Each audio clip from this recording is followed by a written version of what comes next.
www.ncb.nlm.nih.gov/pmc/articles/pmc 74717116/ World Wars and the Age of Oil, Exploring Directionality in Deep Energy Transitions. Phil Johnston, and Caitriona McLeish. 111 minutes. Elsevier Public Health Emergency Collection PMC 74717116. Abstract. This paper explores the role of the world wars in 20th century energy transitions, focusing on the growth of oil as a major energy source which accelerated after the Second World War in North America and Europe. We utilize the recently developed Deep Transitions framework, which combines techno-economic paradigms and socio-technical transitions approaches.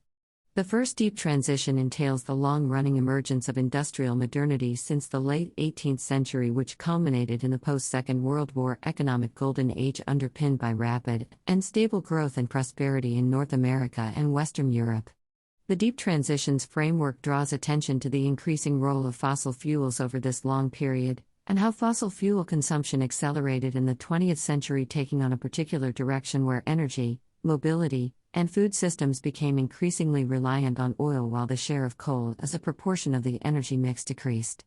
This paper integrates socio-technical, historical, and geopolitical literatures to examine how the development of the age of oil was shaped by wartime demand pressures and logistical challenges, and the search for new solutions to these challenges in the United States of America and the United Kingdom. Keywords: energy transitions, deep transitions, wars, military, oil. 1. Introduction. The post-World War II era saw the share of oil in energy consumption rapidly increase, with abundant supplies of oil products seen as key in underpinning the so-called Golden Age of economic development. 1. The Golden Age constitutes a sustained period of stable economic growth, increased prosperity, and the rise of mass consumption in North America and Europe, lasting until the oil crisis of 1973. While energy transitions occurring during this post-World War II era have often been a point of focus, until recently, as even N2 points out, there has traditionally been a smaller proportion of studies focused on how wartime activities have influenced energy system change. In recent years, however, there is a growing subset of literature that has focused on the importance of world war as a factor in energy transitions. 2, 3, 4, 5. Elsewhere, in the fields of history and geopolitics, there has been significant attention on oil resource geographies, developments in oil technologies, its uses, industry, infrastructures, logistics, and patterns of import and export during wartime. 6, 7, 8, 9, 10. This paper contributes to emerging literatures on war and energy transitions. 3, 4, 11, 12, 13. Integrating insights from historical and geopolitical literatures with socio-technical perspectives to understand the role of world war in the 20th century development of the age of oil. 14. In doing so, this paper builds on the Deep Transitions framework, hereon in DT, introduced by Scott and Kanger. 15. The DT framework is relatively new and constituted by several key concepts which we discuss in more detail in section 2.2, however we will now briefly outline some key features. The DT framework combines the techno-economic paradigms (TEP) approach developed by Carlota Perez, 14, and socio-technical transitions theories utilizing the multi-level perspective (MLP), 16. Both the TEP approach, 17, 18, and the MLP, 19, 20, have been frequently drawn upon to understand energy transitions. The TEP approach builds on long-wave theory, which has been widely used in economics for several decades. 21, and identifies different phases of economic development referred to as great surges of development. These are depicted as generally occurring over 40-60-year periods, and are driven by the unleashing of particular technological innovations, such as the internal combustion engine, a paradigm of economic growth that coordinates activity, such as mass production, particular patterns of financial investment, and a source of cheap energy which underpins each surge of economic growth. For the purposes of this study, the most relevant point to note is that TEP framework specifically names the period from 1908 to 1971 as the age of oil, the automobile, and mass production, where the cheapening of oil-based fuels, electricity and road transport gave positive support to the very high growth rates of national mass markets. 14, 136. The TEP framework has generally focused at the macro level of analysis, entailing broad changes in entire economies driven by technological innovation and cycles of financial investment. Analysis drawing on the MLP, on the other hand, has focused at the level of socio-technical systems oriented around the provision of societal needs such as energy or mobility. Different elements including technology and science, markets and users, industry, institutions and regulations, shape activities within a socio-technical system. 15. MLP approaches tend to focus on how novel technologies and practices operating in protective environments called niches can, over time, come to destabilize socio-technical regimes, which represent the dominant technological and institutional configurations through which a particular societal need is delivered. Rather than the macro approach of TEP, the MLP's focus on individual socio-technical systems is understood as a meso-level approach. The framework has been used to examine the co-evolutionary dynamics of important historical technological changes, including the transition from sailing ships to steamships. 16. As well as historical analysis focused on the long-term decline of previously dominant technologies, such as the case of the UK coal industry in the 20th century. 22. However, while world wars are mentioned as relevant exogenous factors in both TEP and MLP literatures, activities during World War and the socio-technical implications of wartime have generally not been a focal point of analysis. The DT framework addresses this gap, with one of its key propositions, Proposition 7, being that external shocks, and particularly world wars, are decisive turning points in coordinating multiple socio-technical systems, energy, food, and mobility, in a similar direction. The notion of directionality is central to the DT framework. Building on the work of Sterling, 23, Scott and Kanger outline their understanding of the term as follows: socio-technical change has a direction, choices are made between directions, and actors gradually become blind to alternatives, which is a central tenet of much of the innovation studies literature. 14, 1045. Thus, a focus on directionality recognizes the plurality and diversity of potential energy transitions and is attentive to historically contingent factors whereby certain energy trajectories become dominant and alternatives are closed down. The closing down of alternative pathways occurs as technological market structures, regulations, political support, infrastructure, and user practices align to form a particular technological trajectory that gains momentum and makes it challenging for new technologies and practices to break through. 23. To take one example, electricity grids designed around constant baseload production utilizing increasingly large power plants often located far from where there is most demand, made it very challenging for variable renewables and energy conservation measures to break through in many countries without concerted political pressure over several decades. 24. Accordingly, energy transitions usually take several decades and are fraught with political struggles, resistance by existing energy incumbents, and usually require governmental intervention to overcome these barriers. 25. However, a key distinction with regards to the understanding of directionality in the DT framework is the focus on the coevolution and alignment of multiple socio-technical systems, as compared to the tendency in socio-technical approaches to focus on single systems. 26. The notion of directionality is further refined in the DT framework through the concept of rules, which is a well-established concept used in institutional studies and a core concept of the MLP. Scott and Kanger define rules as humanly devised constraints that structure human action, leading to regular patterns of practice. 14, 1053. An example of a rule given by Scott and Kanger is an imperative to use fossil fuels. After the Second World War, this rule became dominant in energy, food, and mobility and therefore constitutes a meta-rule because the rule structures human action and influences regular patterns of practice in multiple socio-technical systems rather than a single system. Another meta-rule relevant to this study identified elsewhere, 27, is the imperative to maintain abundance and constancy of supply, which became particularly pronounced during the intense demand pressures of the First and Second World Wars, where the ability to maintain supplies of key materials to the front lines meant the difference between victory and defeat. Historians have pointed out that after the Second World War, an era of energy abundance based on cheap oil emerged in the USA, 28, 29, 30, and then in many European countries as the years of surplus from 1955 onwards, 31. The expansion of oil and a system of energy abundance are closely linked. 28. In this paper, we combine geopolitical and historical literatures with socio-technical approaches to understand how the heightened conditions of maintaining abundant and constant supply during the First and Second World Wars influenced the emergence of the Age of Oil, identified as being a key element in the fourth surge by Perez, which forms the culmination of the first deep transition. The overall research question is as follows: what was the role of world wars in shaping the emergence of the Age of Oil and the culmination of the first deep transition? Building on diverse literatures from geopolitics and history, it is possible to build a plausible and evidence-based narrative to address this question. In undertaking this analysis, there are two central aims. The first is to contribute to the emerging literature on energy transitions and the role of world war. The second aim is to respond to Proposition 7 of the DT framework, concerning the key role of war in the coordination and alignment of socio-technical systems. We proceed as follows. Section 2 situates this paper in the wider context of the broad field of energy transitions research, and specifically the emerging interest in wars and the military as key factors in energy transitions. We then discuss the DT perspective in more detail, explaining key concepts and how discussions of deep transitions align with and can contribute to energy transitions literatures.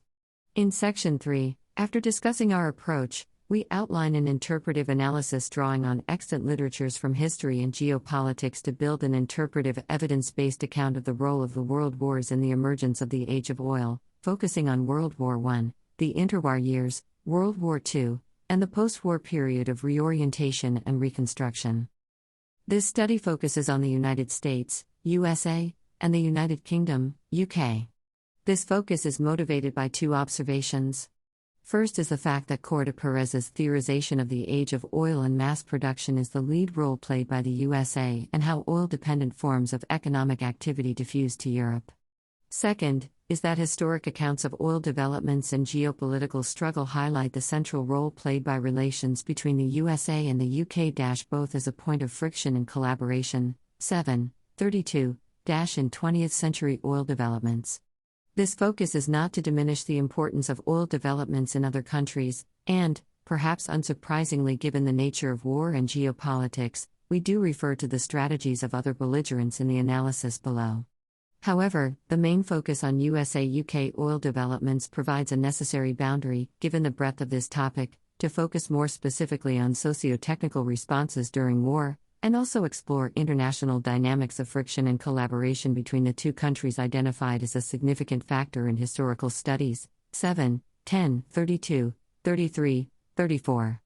However, as we discuss, the changing relations between these two countries over the course of the Fourth Surge and after the Second World War also has important implications for understanding rapid oil transitions in Western Europe in the context of post-World War II reconstruction. We are aware of the geographical limitations of the present study. Our focus is on breadth rather than depth, covering a time period entailing two world wars, and so there will necessarily be gaps in the analysis. Entire subfields of historical analysis are devoted to just one war or even a war in a particular country. However, we seek to contribute to opening up for further elaboration and testing, propositions that can contribute to emerging discussions around energy transitions and world war, through answering the question of the role of world war in influencing the directionality of the first deep transition. While history is not a guide to the future, we argue that the historical imagination, 35, can contribute to enriched discussions in energy transitions on possible drivers and mobilizing forces for sustainable energy transitions. 2. Situating this study within energy transitions research, World War and deep transitions. We now situate the present study in the wider field of energy transitions research, and then go on to discuss the DT framework and our approach to the analysis that follows. 2.1. Energy transitions research and world war. Energy transitions is a broad and multidisciplinary area of study. There is a plethora of different definitions and interpretations. In a discussion of the emerging field of energy transitions, Araujo outlines a broad definition of the term, a shift in the nature or pattern of how energy is utilized within a system, where an energy system is a constellation of energy inputs and outputs, involving suppliers, distributors, and end users along with institutions of regulation, conversion and trade. 36, 112. Araujo continues that change can occur at any level, from local systems to the global one, and is relevant for societal practices and preferences, infrastructure, as well as oversight. 36, 112. While some authors aim for more precision in defining energy transitions, Sovacool concludes that there is no standard or commonly accepted definition of an energy transition in the recent academic literature. 37, 205, but rather, there are different foci of analysis and conceptual tools which form the basis for differing perspectives. Thus, rather than attempting to establish a strict definition, the key question is what perspectives are being used as an entry point to understanding energy transition phenomena and what particular discussions in energy transitions does the present analysis relate to. First, this paper relates to ongoing discussions on historic energy transitions as Fouquet identifies. 38, which has seen more detailed examination of the historic factors influencing the speed and dynamics of transitions from the level of a single fuel or technology to the global scale. 38, 39, 40. Sovacool and Gilles highlight that interpretations of historic transitions vary widely because there are different points of focal interest in terms of the multiple dimensions of energy transitions. 41. This can include techno-economic analysis, which primarily focuses on firms, sunk costs, investments, and the difficulties and long timeframes that energy transitions entail because of these economic factors, but also socio-institutional analysis which focus on political and policy interventions that influence past transitions and can trump these economic constraints, leading to more rapid change. A perspective that tries to bridge these multiple dimensions, and that Sovacool and Gilles identify as a key conceptual approach in energy studies, is socio-technical transitions. 41. Socio-technical approaches focus on the co-evolutionary changes in energy systems and examine different elements including technology and science, markets and users, industry, institutions and regulations, where these different elements interact to form a seamless web to deliver a particular societal function. 42. As Sovacool points out, many studies that take a socio-technical perspective draw on the MLP, which examines interactive developments between socio-technical niches, regimes, and landscape pressures. A socio-technical regime represents the dominant way of doing things, in terms of incumbent technologies and the rules and institutions that guide developments in an energy system. Niches, on the other hand, represent the level of novelty, innovation, and experimentation. 43. However, despite a plethora of work drawing on a socio-technical perspective in the MLP, the landscape level often remains under-examined in such accounts. 15.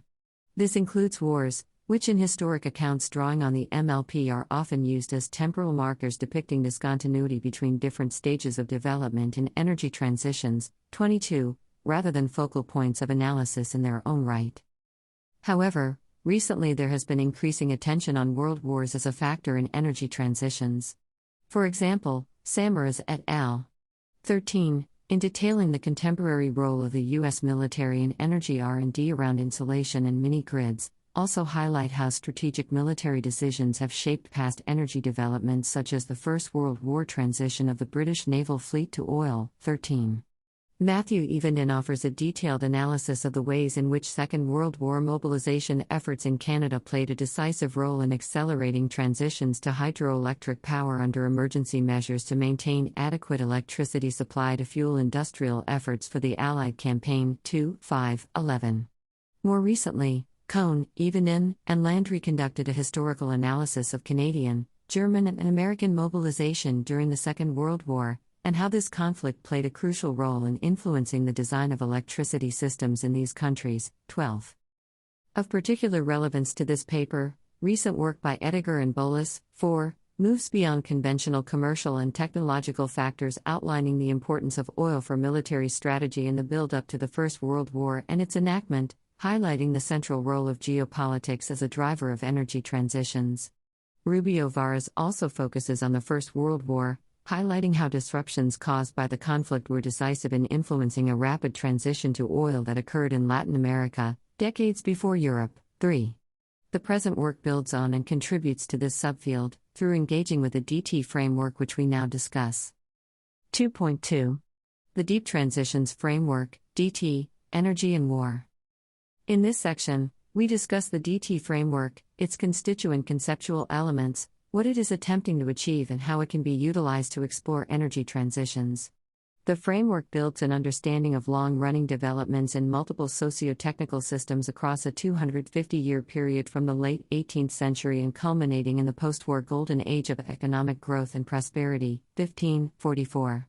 The first deep transition is theorized as entailing 4 different great surges of development across this period which constitute the slow building up of industrial modernity. The focus of the present work is on the 4th surge, which for Scott and Kanger represents the culmination of the first deep transition, Figure 1. The red circle in Figure 1 highlights the 4th surge. Each surge constitutes a technological revolution entailing a period of economic growth, based around a constellation of new inputs, products and industries, one or more new infrastructures usually involving novel means of transport of goods, people and information and alternative sources of energy or ways of getting access to it. 45.4. The details of each surge are outlined in Figure 2. An external file that holds a picture, illustration, etc. object name is gr1_lrg.jpg. The first and second deep transition. Source, Scott and Kanger, 44. An external file that holds a picture, illustration, etc. object name is gr2_lrg.jpg. Great surges of development. Source, Perez, 45. For Perez, each surge follows a pattern entailing a period of eruption, where a number of new technological innovations emerge, a period of frenzy entailing a battle between old and new technological configurations and economic paradigms, a period of synergy where there is resolution, and a particular new economic paradigm becomes stabilized, and then a period of maturity where the particular paradigm and its constituent technologies and economic paradigms reaches saturation point, usually ending in crisis with the absence of new growth opportunities. These stages are outlined in Figure 3. An external file that holds a picture, illustration, etc. object name is gr3_lrg.jpg.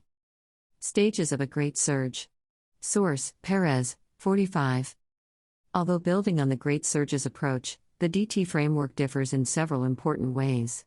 First, the framework emphasizes continuity across these surges, where the first 4 surges represent a single deep transition. Second, while Perez identifies a 5th surge based around information communication technologies, ICT, with renewable energy as the key energy input, Scott and Kanger propose that this period instead represents the beginnings of a second deep transition. As they outline, through gradual accumulation and coordination, niches may contribute to a fundamental overhaul of existing socio-technical systems, introduce a new set of sustainable and just directionalities, and thereby give rise to the second deep transition, 44.8.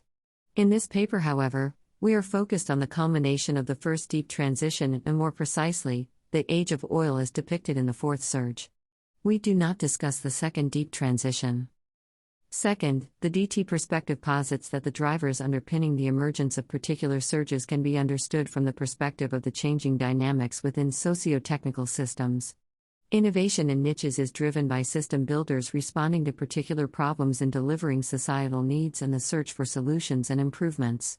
The concept of rules discussed in the introduction is used to understand how routines and behavioral patterns within socio-technical systems influence path dependency and form socio-technical regimes. Where the DT framework departs from most MLP-based analysis, however, is it focuses on multi-system interactions and coevolution, and how systems become increasingly aligned in a similar direction over time. That alignment process takes place when the same rule exists in multiple systems, referred to as a meta-rule. An important point to also note, recognized by Scott and Kanger and Perez, is that the time periods of surges strongly overlap. It is not the case that one surge disappears completely as another emerges. Due to issues including sunk costs and resistance from incumbents, there is considerable crossover between surges as the elements of each surge are reconfigured and compete against each other until there is a resolution at a turning point. With respect to the 4th surge and the question of energy, this relates to understanding how oil rapidly gained a significantly larger share of energy consumption in the years after the Second World War in the USA, UK and Europe more widely, while the share of coal, the dominant energy source of the previous 2 surges, decreased. 17. The present study focuses on the role of war in shaping this oil transition and how the rules of using oil and maintaining abundance and constant supply evolved in the context of the world wars. We now briefly discuss the approach taken to build our interpretive analysis. 2.3. Approach to the present study. In conducting our interpretive analysis, we seek to integrate geopolitical and historical accounts of oil developments in the 20th century with a socio-technical perspective. We focus on 4 different stages to frame our analysis based around Perez's depiction of the age of oil as including the stages of eruption, covering the time period of the First World War, frenzy, the interwar years, synergy, that includes the Second World War, and maturity, post-World War II. In doing so, we are attentive to historical literatures which outline the key differences between the world wars and peacetime in terms of the conditions of total war, 46, 47, 48. In conditions of total war, as Van Creveld writes, war itself extended its tentacles deep to the rear, spreading from the trenches into the fields, the mines, and the factories, 34, p. 164. During periods of total war, entire economies and societies, rather than just a dedicated military as in other conflicts, are mobilized for the war effort, 49. Socio-technical systems, including energy, food, mobility, become mobilized as part of a war machine oriented around the single purpose of achieving wartime aims, 50, 51, 52. Multiple socio-technical systems are reoriented from delivering civil societal functions to also supplying vast militaries. A key mechanism of total war identified by Obinger et al. Is the immense demand pressures that are placed on the economy, entailing often unprecedented logistical challenges that can reorient patterns of production and consumption. 53. Building on the DT framework and the recognition of the key rule of maintaining abundant and constant supply during world wars. 27. We build on diverse literatures to build an interpretive account of how the exceptional demand pressures of total war influenced dynamics in multiple socio-technical systems and the relevance these changes had for oil transitions. As Rip and Kemp outline, world wars provided a particular selection environment for particular innovations and developments to break through. 42. Thus, we focus on examples of strategic openings afforded for oil as a solution to a variety of demand-side challenges, as well as being attentive to evidence of potential destabilizing forces with regards to other technological pathways. 54. Obinger and Peterson also draw attention to the importance of the demobilization phase, where soldiers and workers employed for war production have to be reintegrated back into civil economies. 55. This phase presents a particular economic challenge in warding off economic collapse once the demand pull effects of wartime cease, and technological systems deployed in the war effort may also have to be reoriented back towards civil purposes. Also relevant in this phase are the legacies of war as a catalyst for change, where policies can continue into peacetime. Of particular relevance for our study and its focus on the USA and UK are the legacies of policy diffusion and transfer which can be achieved in conditions of total war due to alliances between different countries and the effects of post-war reconstruction. These mechanisms of total war provide a guide to shape our narrative analysis. In doing so, the analysis is interpreted around the core rule identified by the DT framework of the imperative to use fossil fuels. Given our focus on the fourth surge and the recognition of the special importance of transitions from coal to oil during this period by Scott and Kanger, 15, for the purposes of the present analysis, we have refined this as the imperative to use oil. In integrating broad trends, geopolitical developments, and a focus on demand pressures in multiple systems, we respond to our overarching research question: what was the role of world wars in shaping the emergence of the age of oil and the culmination of the first deep transition? 3. World Wars and the Age of Oil. In this section, we outline our interpretive narrative of developments in multiple socio-technical systems in 4 distinct periods, following the Age of Oil, automobile and mass production identified by Perez.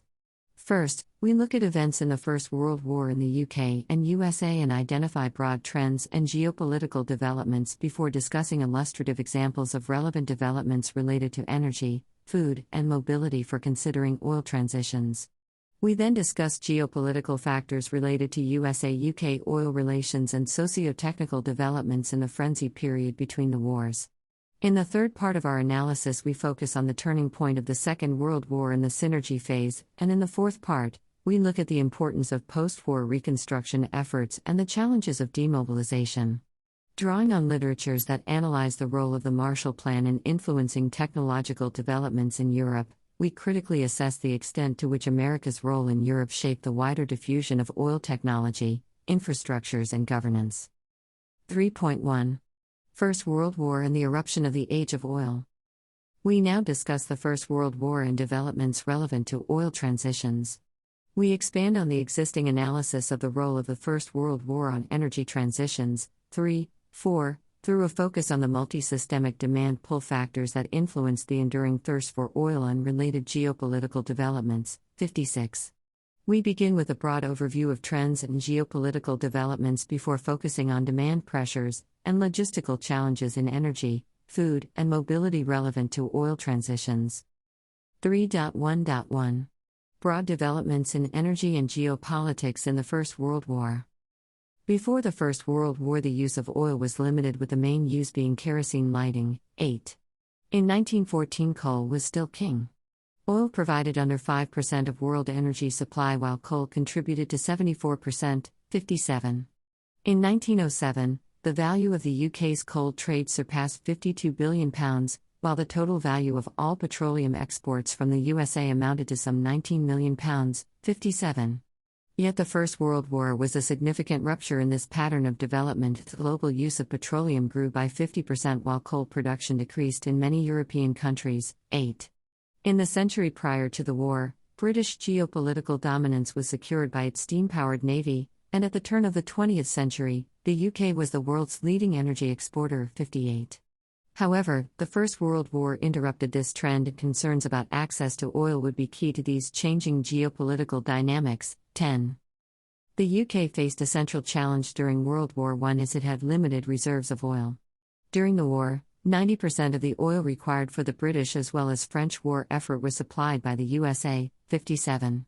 The UK, along with France and Italy, became dependent on the USA to fuel their military efforts during this increasingly oil-intense conflict. These dynamics intensified with the oil crisis of 1917, where, due to the ever-increasing amounts of oil being consumed by militaries in Europe and the disruption of oil supply routes by German submarine attack, there were significant risks of oil supply running out.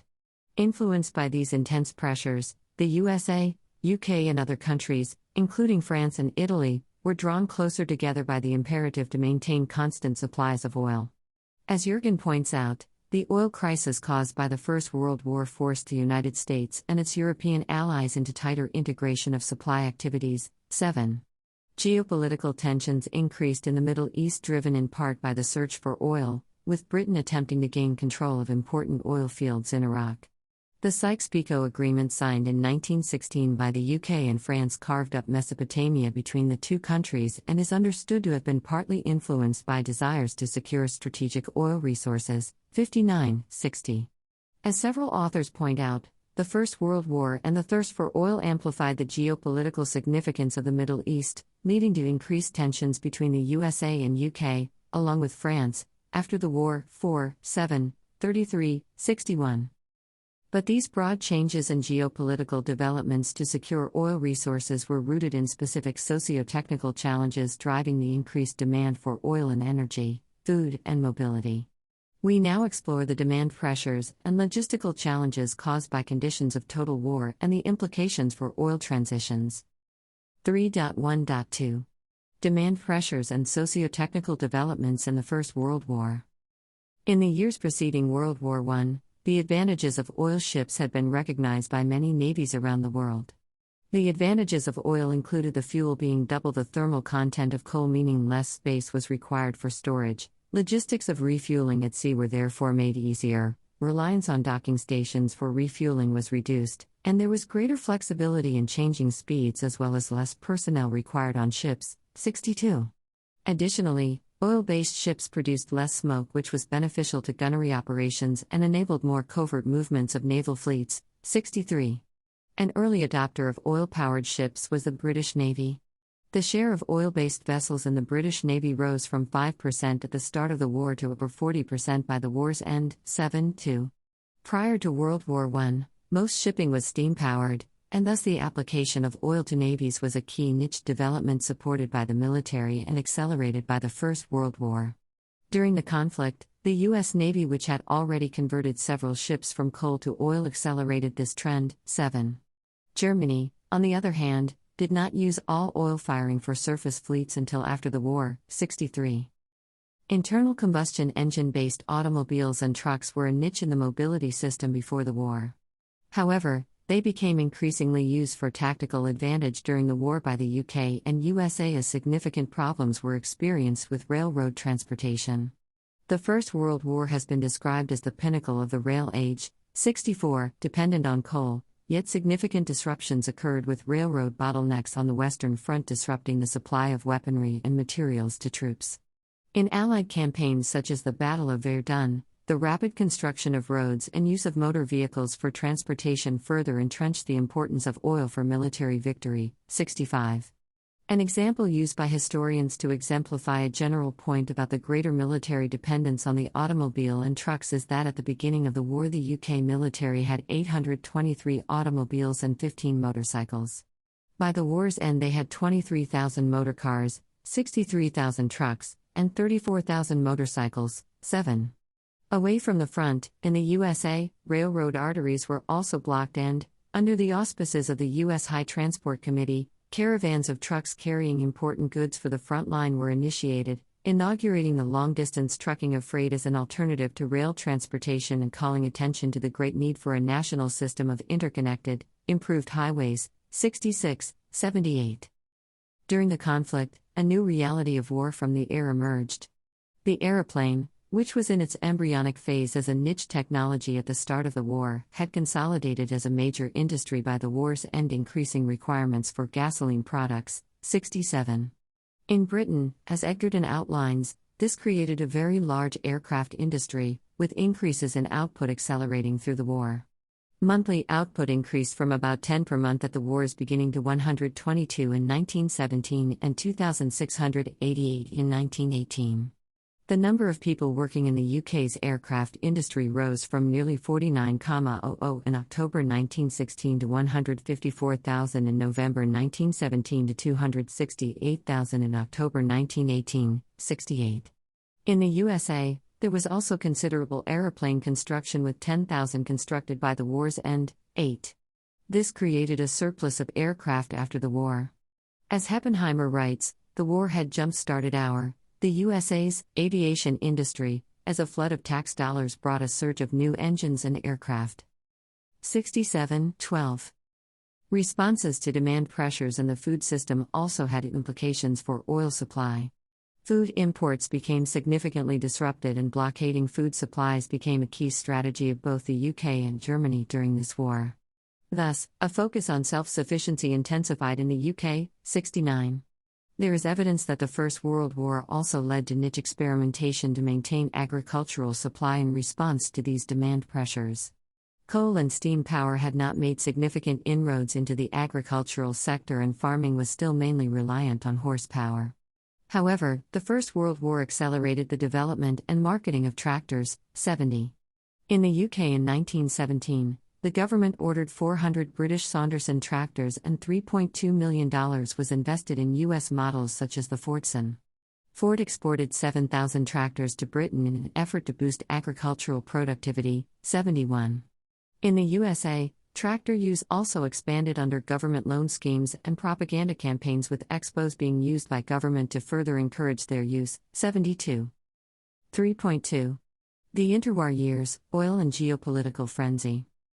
We now discuss both broad geopolitical developments and relevant socio-technical developments with regards to the interwar years and oil transitions. 3.2.1. Broad trends and geopolitical developments in the interwar years. The First World War created an oil frenzy which significantly influenced international relations after the war, 57. The 1920s can be considered as a period of international instability with respect to global oil supplies as the heightened recognition of the strategic importance of oil created tensions between different nations. As Black notes, the First World War and the emergence of oil as a strategic resource, 73, meant that new systems of negotiation and need had emerged that would eventually be referred to as geopolitics. 8. 140. Before the First World War, Britain controlled only 5% of the world's oil production, but by the war's end Britain had acquired 50% of the world's known oil reserves, 74. France and the UK struggled for control over Middle Eastern oil resources, and in April 1920 the San Remo Agreement was reached between the two countries. Here, Britain conceded a share of the oil in exchange for a general agreement, effectively granting France a 25% share of petroleum in exchange for Mosul, 59-41. This locked out foreign companies from being able to control oil production in the British Empire. The USA retaliated with similar measures, using the Mineral Leasing Act of 1920 to prevent any company from a nation that was excluding American oil companies in the Middle East from gaining access to U.S. oil fields. New oil discoveries in Texas in 1924 eased this geopolitical tension. However, the new thirst for oil and wartime experiences of oil shortages had resulted in an exploration boom. 75. This led to low prices which risked the stability of the global oil industry. The Red Line Agreement at Caitriona in 1928 sought to control global oil prices and form monopolies around oil access. The agreement saw the creation of the Seven Sisters Oil Cartel, where agreement was reached to cease independent prospecting for oil in the Ottoman Empire by individual oil companies and instead conduct coordinated explorations as a cartel. 76. This agreement was an attempt to create stability in the global oil regime, yet tensions between the United Kingdom and the USA continued as Britain pursued a strategy of trying to secure its oil resource independently from America. 7-10. However, Britain did not have the industrial capacities to exploit significant amounts of oil in the Middle East, and the USA maintained its focus on exploiting indigenous oil reserves. It is worth pointing out that the UK's strategy for oil independence differed in the interwar years from Germany in significant ways which would ultimately have implications for World War II. Germany was economically and politically weakened after the First World War and could not acquire oil reserves. A key part of their strategy was to pursue petroleum synthesized from coal. 10. Germany established a synthetic fuels industry to meet the rising demand for oil as the country continued to industrialize during remilitarization in the 1930s. The energy-intensive process of producing synthetic oil from coal would also ensure that territorial expansion to acquire resources of crude oil would be key to German military planning and strategy in war. 10. The oil strategy of the UK also had its limitations during this period of frenzy, however. The UK put considerable effort into securing Middle Eastern oil supplies, and while in 1929 the USA produced more oil than any other country, 41% of oil production outside of the US was produced by British companies. 10. However, this strategy proved flawed in the build-up to the war as routes through the Mediterranean were hampered by Italy in the 1930s.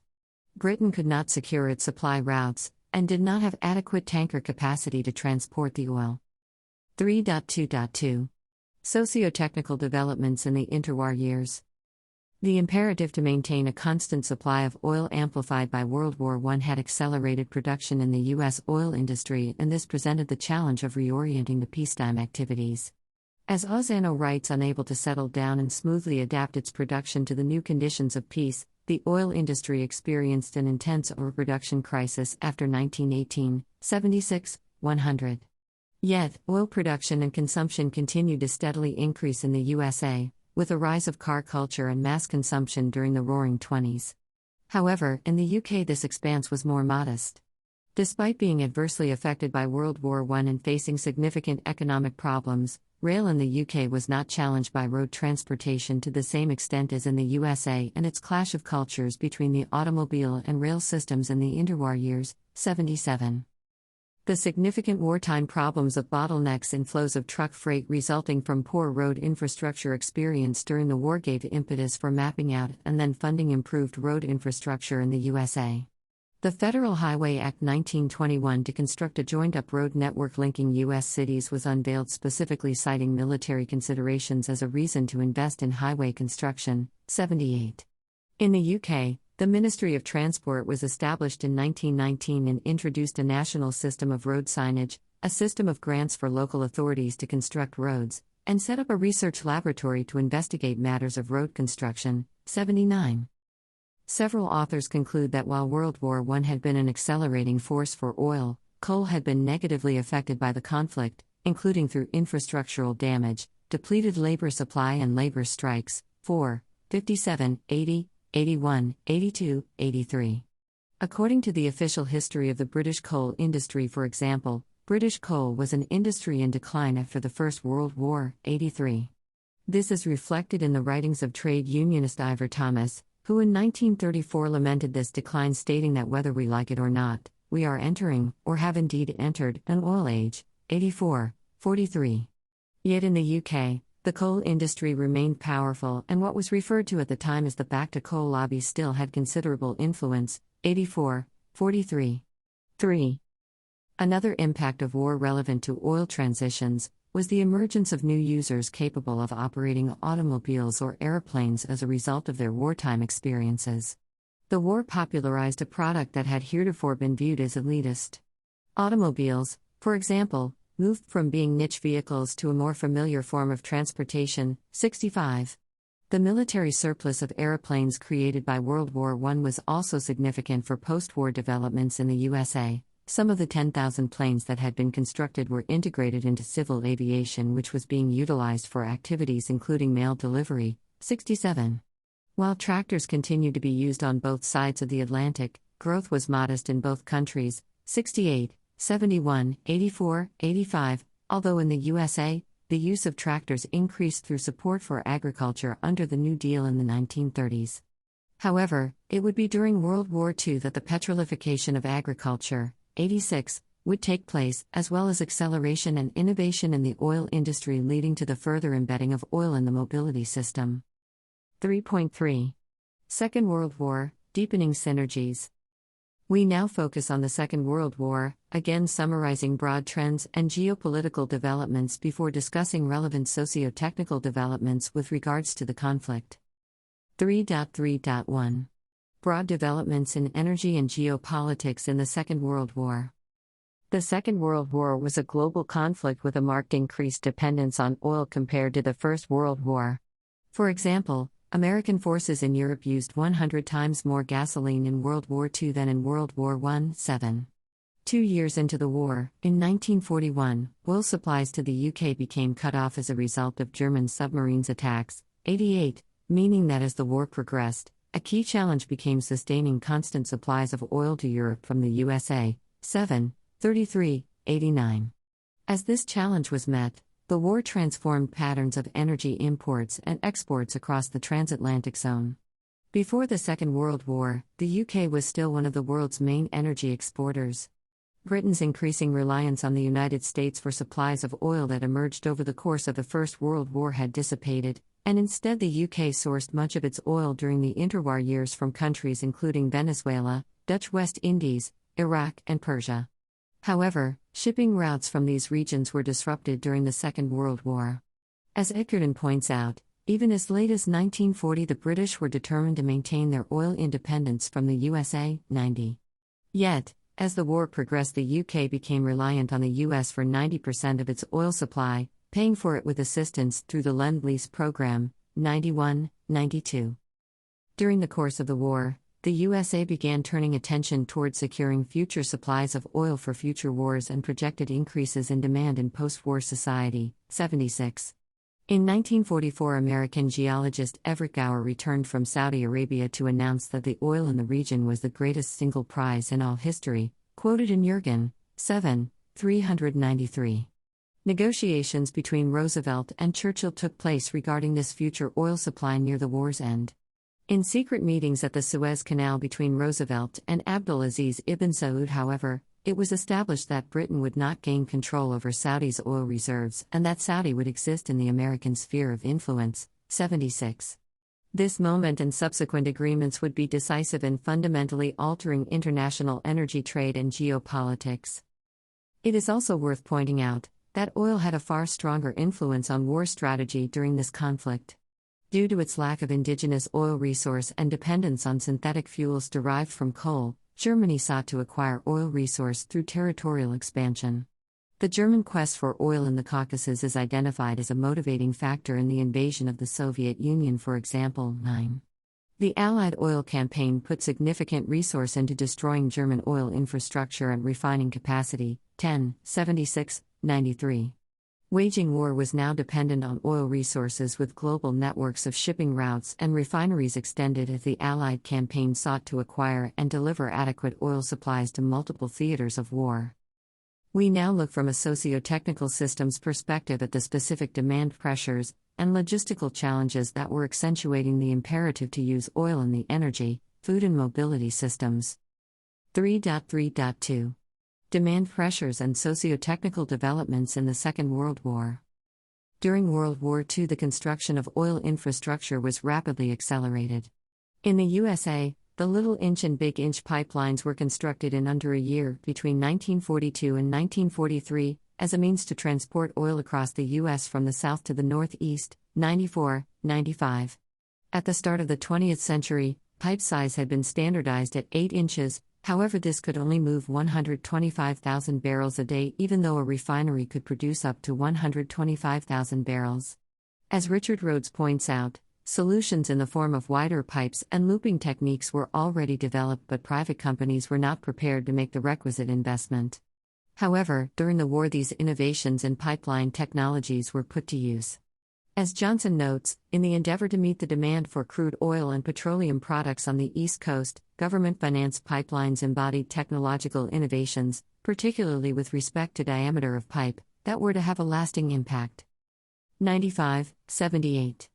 The Big Inch and Little Inch pipelines stretched for 1,254 miles across the USA with pumping stations every 50 miles. The Big Inch pipeline was capable of moving 350,000 barrels of crude daily, and it was, at that time, the largest and longest pipeline ever built up. 94. An industry pipeline management committee oversaw the expansions of pipelines under the Tulsa Plan, and over 3,200 miles of new pipeline was dug and laid during World War II in the U.S. to enable meeting the vastly increased demand during wartime. 91. In the UK, due to the threat of aerial bombardment of road infrastructure as a means to transport oil, construction began on the Government Pipelines and Storage System (GPSS) in 1940, with the first phase completed by 1942. The system connected key locations such as Liverpool docks with Avonmouth through underground pipelines stretching for 220 kilometers. In 1943, the pipeline system was extended to connect up various airfields in the east of England. As the GPSS system was extended further, this network of pipelines would eventually supply aviation fuel to all of England's airfields. 88. This was a significant technological breakthrough given that there was little knowledge of pipeline construction in the UK prior to the war. 88-96. Innovation in the oil sector was stimulated by the changing demand pressures and logistical challenges of war. World War II is referred by some historians as an air war, 97, or the bombing war, 98, and during this conflict the aircraft industry was transformed. Innovations in oil production methods, including perfecting catalytic cracking techniques, made possible the production of large volumes of 100-octane gasoline. 7. This fuel was in high demand from the once burgeoning and now mass-producing aircraft sector, with oil intensity increasing as jet engines and four-engine bombers were developed. Huge refineries were rapidly built to facilitate the increasing demand for different types of fuel. 87. While 100-octane gasoline and associated innovations were developed before the war, there had been no market for them prior to the conflict. 99. With the mass mobilization of science during World War II, 100, a host of other scientific endeavors led to the rapid expansion of the aero industry, further entrenching a reliance on oil. This included advancements in radar technologies, air precision, electronics, computing, and cabin pressure. Meanwhile, the U.S. auto industry was redirected towards the war effort and played a central role in the mass production of tanks, trucks, jeeps, airplanes, bombs, torpedoes, steel helmets, and ammunition under huge contracts issued by government. 50, 92, 101. The British car industry was similarly redirected towards the production of war materiel. 102. This mass mobilization of the auto industry for the war effort would see the sharing of innovation and collaboration around mass production techniques with significance for increased post-war production of automobiles. 101, 102, 103. In the food system, the immense pressures on agriculture to increase production in the USA and UK accelerated the mechanization of agriculture, including the increased use of tractors and combined harvesters. For example, in 1939 there were 56,000 tractors in the UK, by 1940 this had risen to 100,000, 69. In the USA, the number of tractors on farms rose from almost 1.6 million tractors in 1940 to 2.4 million tractors in 1945, an increase of two-thirds. Innovations took place in the design of tractors as they were mass-produced, tractors got smaller, hydraulic systems were introduced, and they became more powerful. The energy intensity of U.S. agriculture also increased, and new innovations such as hybrid corn and larger farm sizes accentuated the need for pesticides and insecticides, which were also being rapidly developed during the war to protect troops fighting in the Pacific from disease. 87. Some plant protectants developed during the war were dependent on the petrochemicals industries that were consolidating as the refining of oil increased during the war. 87. These changes in agricultural practices occurring during the war were wide-ranging and were rapidly adopted. As Rasmussen writes, higher prices and a seemingly unlimited demand for farm products, combined with a shortage of farm labor and appeals from the government to increase production, led farmers to adopt technological advances. 86, 588. These advances entailed increased input of mechanical power and machinery, fertilizer and lime, chemicals, feed and seed, and other items. 85, 588. Thus, an increasing thirst for oil in the food system was generated by these developments. The development of plastics from petrochemical sources was also accelerated during the Second World War in the USA, and would have important implications for the food system in the post-war era. In 1937, the first meeting of the Society of Plastics Industry, SPI, concluded that there was no market for these products. 104. However, during the war, demand pressures meant there was an urgent need to conserve aluminium, copper, steel, and zinc for war materiel. These pressures, combined with increased oil production during the war, meant that an opening was created for oil-derived products to act as substitute for scarce resources and were used in clothing as well as acting as a solution for food preservation and storage. Between 1940 and 1945, production of plastics almost tripled in the USA. 105. As Black notes with regards to the burgeoning plastics industry, petroleum became a primary component in allowing producers to overcome limits of supply and production. 106, 44. 3.4. Towards maturity in the age of oil, reorientation, reconstruction, and energy abundance. Towards the war's end, the new condition of future U.S. energy policy was stated by the State Department's Petroleum Advisor. The central objective is not a rationing of scarcity, but the orderly development and orderly distribution of abundance. Quoted in Jurgen, 7, 401. In 1951, oil surpassed coal as the main source of energy in the USA. 107. The Second World War had been key in transforming the infrastructure associated with oil, and much of this had been achieved through government spending. After the war, the U.S. government set about transferring government holdings of pipelines, refining capacity, and tankers to the private sector. 91. Post-war lobbying by the U.S. coal industry to close the Little Inch and Big Inch pipelines on the basis they put the coal industry at a competitive disadvantage failed. 94. And these pipelines open up East Coast America to increase supplies of oil as well as natural gas. 94, 108. In 1945, after the Japanese surrender, oil rationing was suspended in the United States and the stage was set for consumers to design their post-war lives around energy decadence. 8, 143.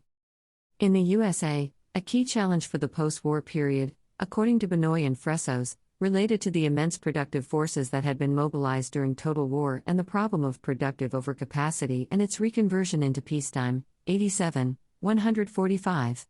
The automobile industry stabilized and set about producing cheap cars in record numbers, thereby sustaining the levels of high employment achieved in the war years and working with newly refined mass production techniques perfected during the war. 101, 109. The highway expansion programs of post-war America enabled a further rapid acceleration of the automobile culture and, similar to the programs after World War I, were influenced by military as well as civil requirements building on wartime proposals set out by Roosevelt in 1943 and the Highways Act 1944. The Second World War had also transformed air infrastructure. The wartime development of a network of runways equipped with new air traffic control systems and standardized aircraft paved the way for the rapid expansion of domestic and international aviation. Oil flowed through the food system in different ways, with plastics increasingly used in food packaging and preservation. 104.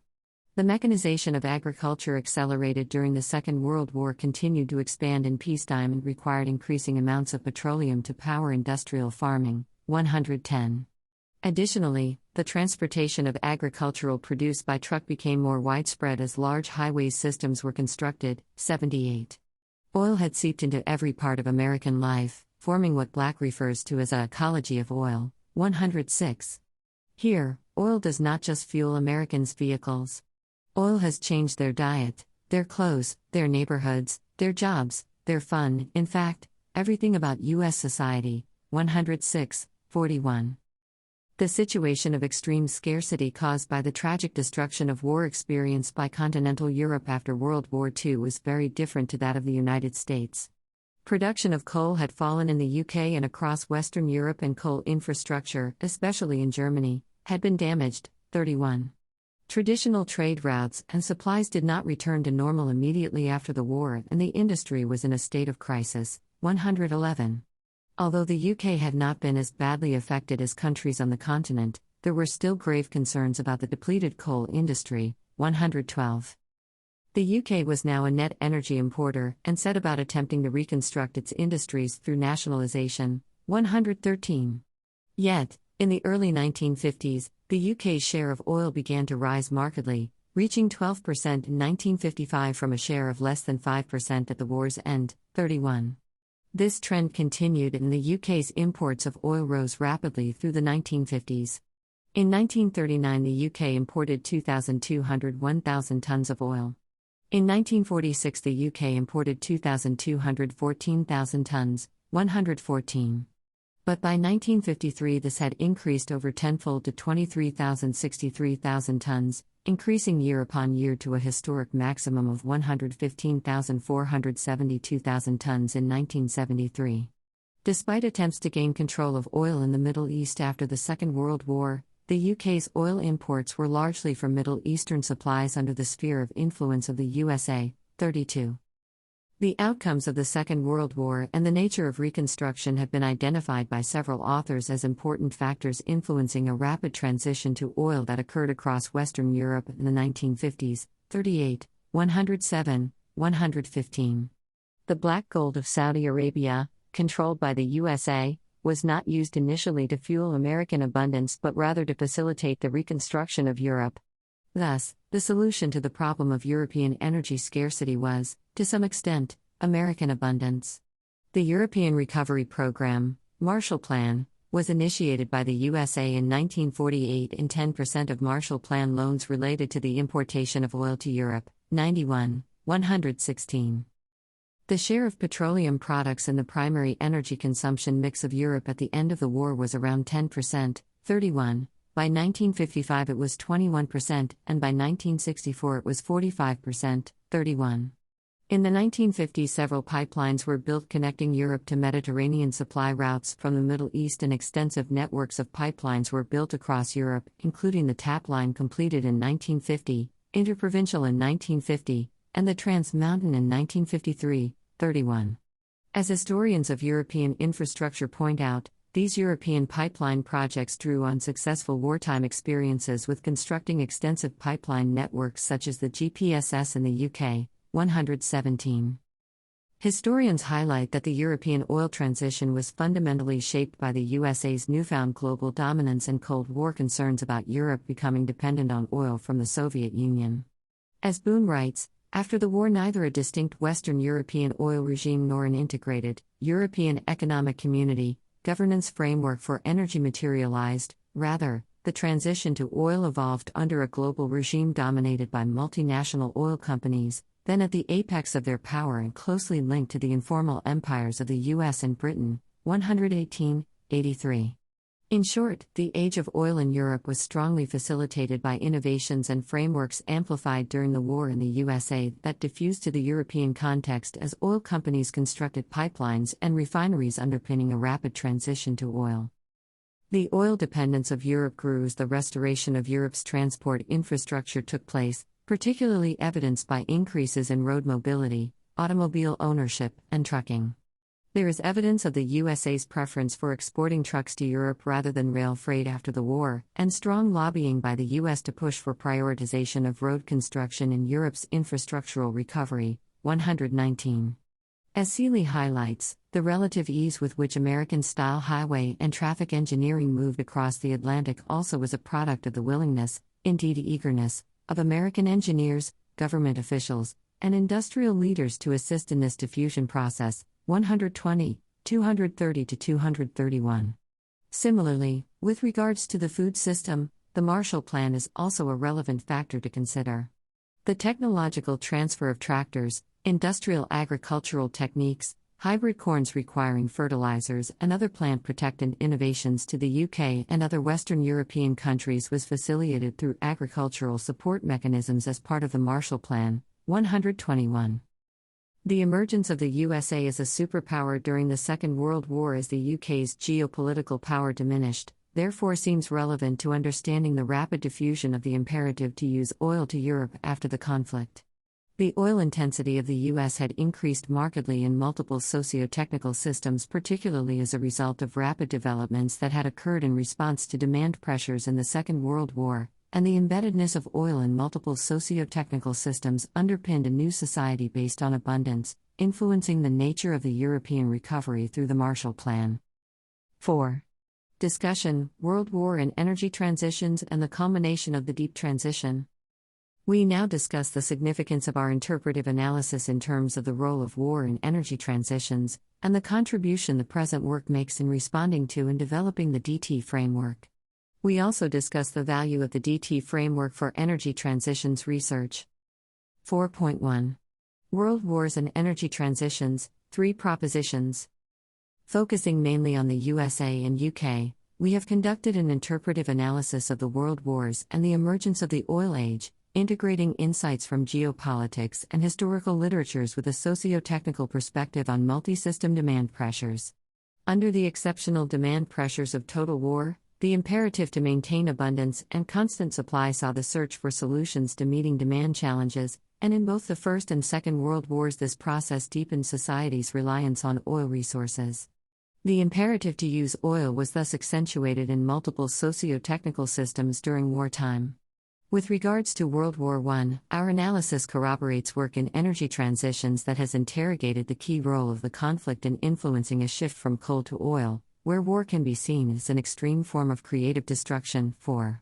The present work also chimes with studies of the role of war on energy transitions, including hydroelectricity in Canada, the USA, and Germany. 2, 5, 11, 12, that highlight the importance of world wars as mobilizing forces for energy transitions. Given the limitations of our geographical focus, our broader conclusions on the role of war in energy transitions must necessarily be cautious. Indeed, the pattern of the emergence of the oil age at the global level does not necessarily fit the time period of the fourth surge as depicted by Perez. As Rubio Varas highlights in an analysis of Latin American transitions to oil influenced by the First World War, these occurred at a far earlier stage than Europe. 3. However, the stages of the age of oil in terms of eruption, frenzy, synergy, and maturity fit with the developmental processes with regards to the USA, UK, and Western Europe. With the existing work on energy transitions and world wars in mind, the present analysis can be used to draw out propositions about the role of war in energy transitions and the mechanisms that influence energy transitions. These are not designed as definitive conclusions but rather insights from the present research that could be tested further with different case studies, national contexts, and international dynamics contributing to the emerging literature on world wars and energy transitions. We outline 3 propositions as follows. 1. World war amplifies both sides of the coin of socio-technical transitions. Kivama and Kern, 54, refer to the creative processes of socio-technical niches being nurtured and the flip side of destabilization of existing regimes as both being crucial in understanding transition processes. In this study, the demand pressures of war and the search for solutions to these problems saw a range of developments taking place during wartime that further embedded oil in multiple systems. This included the acceleration of automobiles and aeroplanes in the First World War, increased mechanization and tractor use in response to labor shortages in the First World War and petrochemical solutions to shortages of materials in the Second World War. These technologies and innovations existed prior to the wars, however, strategic opportunities for their use were opened up by the particular selection environment of wartime. At the same time, the coal industry and associated industries in the mobility sector experienced destabilizing consequences both in the First World War, which was compounded by the World War II, due to severe disruption of export routes, infrastructural damage, and labor shortages. 2. World War shapes the international integration of energy systems. This at first seems counterintuitive because war is of course divisive, and considerable literature has rightly drawn attention to the tendencies towards a push for greater national self-sufficiency and autarky in energy as a result of war. This is certainly true in some respects. However, in the case of oil, we see that the UK and other European countries became more tightly bound to the American oil regime during the First World War through the Inter-Allied Petroleum Conference. While in the period of frenzy the UK attempted to forge its own path, the integration between the US and British energy systems intensified once again in the Second World War. Through reorientation and reconstruction, the post-war period saw this integration continue as the UK, along with many Western European countries, transitioned more rapidly to become embedded in a global oil regime largely controlled by the United States. 3. World War influences energy transitions through infrastructural surplus and reconversion. The foundations of the oil-based society were laid during the Second World War. Extensive pipelines in the USA and the UK built to fuel the war effort were reconverted to supply oil and natural gas to the American East Coast in the case of the USA and aviation fuel to airports for civil aviation in the case of the UK's pipeline developments. Runways, air traffic control systems, and streamlined global logistics networks shaped during World War II for air transport were reoriented to civil aviation. The surplus of agricultural produce in the United States had to be maintained in order to ward off economic collapse, and petroleum-reliant industrial agricultural practices persisted and intensified to maintain this abundance. After the First World War, a surplus of planes in the US and UK were absorbed into civil airlines, then in their infancy. The First World War created hundreds of thousands of new users of oil-dependent automobiles and airplanes. In addition to these points, the role of war in energy transitions can be further explicated by returning to the implications of this analysis for the DT framework. 4.2. Deep transitions in energy. Through a focus on the demand pressures of world wars and the solutions that emerged to these challenges, our analysis has highlighted how in these wars the imperative to use oil was accelerated in the energy, food, and mobility systems by innovations and experimentation where reliance on oil was often a key solution. The three systems, energy, food, and mobility, became more tightly integrated as a consequence of wartime activity.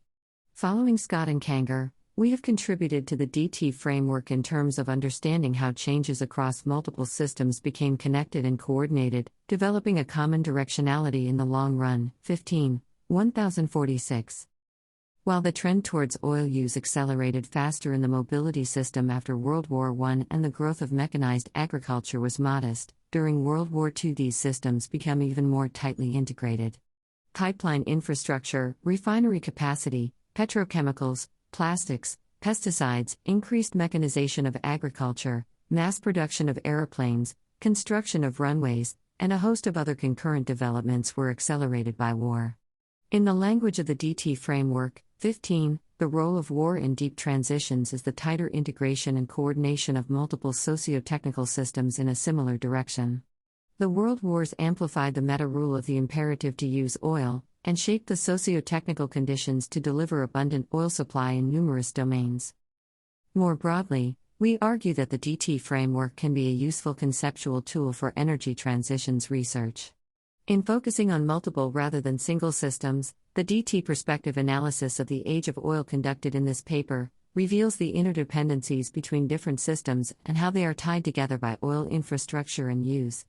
These multi-systemic understandings can be of value in thinking about the shift away from an oil-based society, and the need for multiple policy interventions and policy mixes to enact a deep energy transition based around sustainable sources of energy. The focus on rules and meta-rules can assist in enhancing understandings of how broader transitions beyond one socio-technical system occur and shine a light on the more deep-rooted, unsustainable routines and patterns of behavior associated with the age of oil that must be undone if more rapid sustainability transitions are to occur. With its focus on exogenous events like wars, the DT framework can also be utilized to explore mechanisms for deepening and accelerating renewable energy transitions beyond niche regime dynamics, and the multi-system interactions that may need to be fostered if an ecology of renewable energy rather than oil is to be achieved. This highlights the value in further interrogating other landscape events that could be influential in the directionality of renewable energy transitions. For example, the particular demand pressures of the COVID-19 pandemic has had a significant impact on energy systems that could be decisive in shaping lasting change. 122. Additionally, the DT framework's attention to military and wars and their historic role in accelerating particular transitions also emphasizes the importance of considering mobilizing forces that can also decisively and rapidly influence the directionality of energy systems but that are not reliant on the tragedy and violence of war. Indeed, given the enduring links between militaries and unsustainability, 123, a key question for sustainability transition scholars is the extent to which rapid low-carbon transition is feasible if current systems of defense, violence, and militarization remain in place. This points to forms of deep incumbency including the military that warrant more dedicated attention. 124. 5. Conclusion. In this paper we have focused on the emergence of the age of oil in the 20th century, which forms the culmination of the first deep transition. We have conducted an interpretive analysis drawing on geopolitical and historical literatures to build an understanding of how the exceptional wartime demand pressures and logistical challenges experienced in multiple socio-technical systems influenced oil transitions.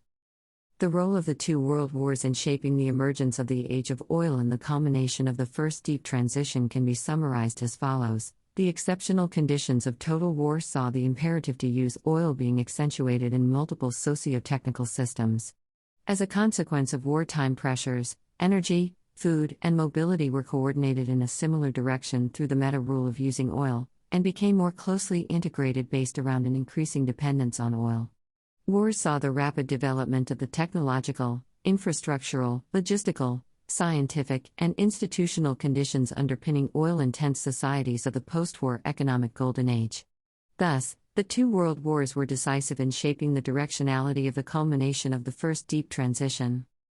The present analysis suggests that war, often discussed in MLP approaches as a residual landscape factor rather than a focal point of analysis, has an important role in shaping historic socio-technical transitions. Going forward, energy and sustainability transitions research could further unpack the landscape category, examining the dynamics and mechanisms that different kinds of landscape shocks entail and the implications for socio-technical transitions. It seems apparent that military activities and wars were influential drivers of historic carbon-intense and environmentally damaging energy transitions. Looking towards the prospects for a second deep transition, it may be that processes of peacemaking and demilitarization deserve a more central role in ongoing struggles for a sustainable future. Declaration of competing interest. The authors declare that they have no known competing financial interests or personal relationships that could have appeared to influence the work reported in this paper. Acknowledgements. This work was supported by James Anderson and Bailey Gifford and Company.